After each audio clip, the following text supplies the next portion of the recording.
നിയമസഭാ തെരഞ്ഞെടുപ്പിൽ പാലക്കാട് സ്വതന്ത്ര സ്ഥാനാർത്ഥിയായി ഹോട്ടൽ വ്യവസായിയെ പരിഗണിച്ച് CPIM NMR റസാഖിനെ CPIM സ്ഥാനാർത്ഥിയാക്കിയേക്കും. ഇന്നത്തെ CPIM ജില്ലാ സെക്രട്ടേറിയറ്റ് യോഗത്തിൽ ഇത് ചർച്ച ചെയ്യും. പാലക്കാട്ടെ NMR ഹോട്ടൽ ശൃംഖലയുടെ ഉടമയാണ് റസാഖ്.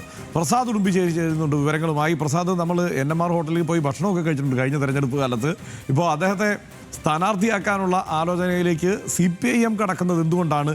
എന്ത് സാധ്യതയാണ് അവിടെ CPIM ഇതിലൂടെ കാണുന്നത്?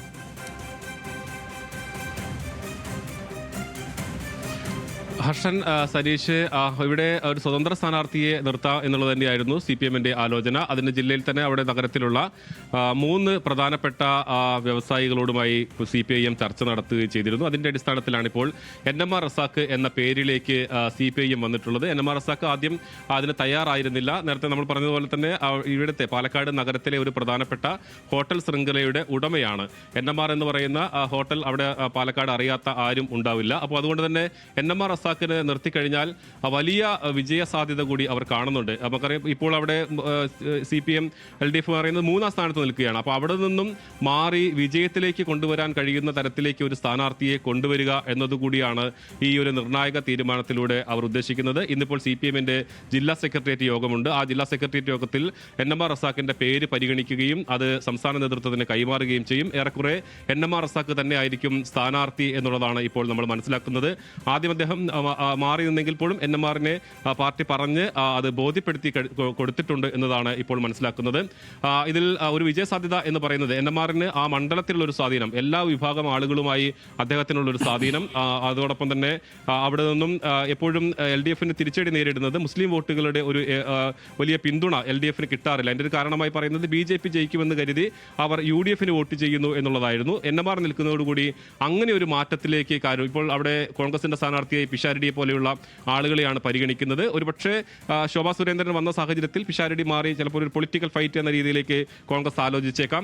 പക്ഷേ അങ്ങനെയാണെങ്കിൽ പോലും NMR റസാഖ് എന്ന് പറയുന്നത് CPM-ന് അവിടെ ഇപ്പോൾ നിർത്താൻ കഴിയുന്ന ഏറ്റവും മികച്ച സ്ഥാനാർത്ഥി തന്നെയാണ്. ആ രീതിയിലേക്കാണ് പോകുന്നത്. അദ്ദേഹത്തിന്റെ ഏതെങ്കിലും ഘട്ടത്തിൽ അദ്ദേഹം CPIM-ന്റെ ഇടതുമുന്നണിയുടെ ഒക്കെ ഒരു സഹയാത്രികനായിരുന്നോ? അദ്ദേഹത്തിന്റെ ഒരു രാഷ്ട്രീയ ധാരണയും രാഷ്ട്രീയ ചിന്തയും ഒക്കെ പോകുന്നത് ആ വഴിക്ക് തന്നെയാണോ?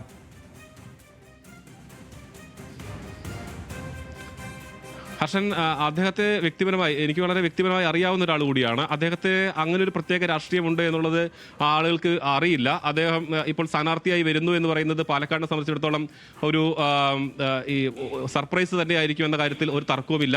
അദ്ദേഹം പഠനകാലത്ത് SFIയുടെ സജീവ പ്രവർത്തകനായിരുന്നു. അദ്ദേഹം ഹൈസ്കൂൾ പഠനം മാത്രമാണ് അദ്ദേഹത്തിനുള്ളത്. SFIയുടെ സജീവ പ്രവർത്തകനായിരുന്നു എന്നൊന്ന് പറയാം. അദ്ദേഹത്തിന്റെ കുടുംബത്തിൽ അദ്ദേഹത്തിന്റെ പിതാവ് ഇടതുപക്ഷ അനുഭാവിയാണ്. പക്ഷേ സഹോദരങ്ങളിലൊക്കെ UDF അനുഭാവികളും മറ്റും അദ്ദേഹത്തിനുണ്ട്. NMR സെർച്ച് ചെയ്യുമ്പോൾ ഈ NMR ബിരിയാണി ഒരുപാട് ഹോട്ടലുകളാണ് വരിക. അപ്പോൾ പാലക്കാട് ടൗണിൽ പോയ എല്ലാവർക്കും ആ പേര് വളരെ വളരെ പരിചിതമാണ്. അതായത് നമ്മളിപ്പോൾ തെരഞ്ഞെടുപ്പ് പ്രചാരണത്തിലൊക്കെ പോകുമ്പോൾ എവിടെയാണ് നല്ല ഭക്ഷണം കിട്ടുക എന്ന് പറയുമ്പോൾ കഴിഞ്ഞ പാലക്കാട് തെരഞ്ഞെടുപ്പിന് പോയപ്പോൾ പ്രസാദ് നമ്മൾ ഒരുമിച്ച് പോയിരുന്നല്ലേ പ്രസാദ് NMR ഹോട്ടലിൽ ബിരിയാണി കഴിക്കാൻ? അതെ അതെ, ഇതിപ്പോ ആ കാര്യത്തിൽ അദ്ദേഹത്തോട് ആദ്യത്തെ കമ്മ്യൂണിക്കേഷൻ നടന്നോ? അതുപോലെ അദ്ദേഹം കടന്നു വന്നു. പറഞ്ഞോ എല്ലാ കമ്മ്യൂണിക്കേഷനും നടന്നു കഴിഞ്ഞിട്ടുണ്ട്. ഇനി ഇപ്പോൾ പ്രഖ്യാപനത്തിലേക്ക് വരിക എന്നുള്ളതാണ്. 90% ആ രീതിയിലേക്ക് പോകുന്നു എന്നുള്ളതാണ്. നമ്മൾ ഈ വാർത്ത ഇടുന്നത് 9:58-നാണ്. അതിനുശേഷം ഞാൻ CPM-ലെ വളരെ പ്രധാനപ്പെട്ട ഒരു നേതാവുമായി സംസാരിച്ചു. ഏറെ അത് തന്നെയാണ് എന്നതാണ് അദ്ദേഹം പറയുന്നത്. പക്ഷേ ഇത് CPM സംസ്ഥാന നേതൃത്വമാണല്ലോ പ്രഖ്യാപിക്കേണ്ടത്. അപ്പോൾ എന്തെങ്കിലും തരത്തിലൊരു മാറ്റമൊക്കെ ഉണ്ടെങ്കിൽ മുഖ്യമന്ത്രി, സംസ്ഥാന സെക്രട്ടറി, അവർക്കെല്ലാം ഇക്കാര്യങ്ങൾ അറിയാൻ കഴിയും. ഇദ്ദേഹം ആദ്യം പിന്മാറിയതാണ്. അദ്ദേഹത്തെ വീണ്ടും അതിലേക്ക് കൊണ്ടുവരാനുള്ള ശ്രമങ്ങളാണ് നടത്തിയിട്ടുള്ളത്. അദ്ദേഹം ഏറെക്കുറെ സമ്മതിച്ചിട്ടുണ്ട്. നമ്മൾ അദ്ദേഹവുമായി സംസാരിക്കുകയും ചെയ്തിരുന്നു.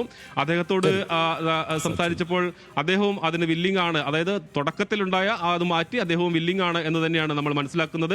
എന്തായാലും NMR റസാഖ് വരുന്നതോടുകൂടി തന്നെ പാലക്കാട്ടെ ഒരു പോരാട്ടം വളരെ ശക്തമായി മാറും. ത്രികോണ മത്സരം, എല്ലാ അർത്ഥത്തിലും ത്രികോണ മത്സരമായി അത് മാറും എന്ന കാര്യം ഉറപ്പാണ്. NMR റസാഖിന്റെ ഒരു ചരിത്രം എന്ന് പറയുന്നത്, അദ്ദേഹത്തിന്റെ കുടുംബ പശ്ചാത്തലം എന്ന് പറയുന്നത് വളരെ സഫർ ചെയ്ത് പോരാടി മുന്നോട്ട് വന്ന ഒരു അങ്ങനെയാണ്. NMR എന്ന് പറയുന്നത് സാധാരണ കടയിൽ നിന്ന് തുടങ്ങി ഇന്നിപ്പോൾ പാലക്കാട് നഗരത്തിലെ ഏറ്റവും പ്രധാനപ്പെട്ട ഹോട്ടലിലേക്ക് വരെയുള്ള അദ്ദേഹത്തിന്റെ വളർച്ച എന്ന് പറയുന്നത്, അവരുടെ കുടുംബത്തിന്റെ വളർച്ച എന്ന് പറയുന്നത് അത്രത്തോളം അത്യധ്വാനം ചെയ്ത് വളർന്ന ഒരാളാണ്.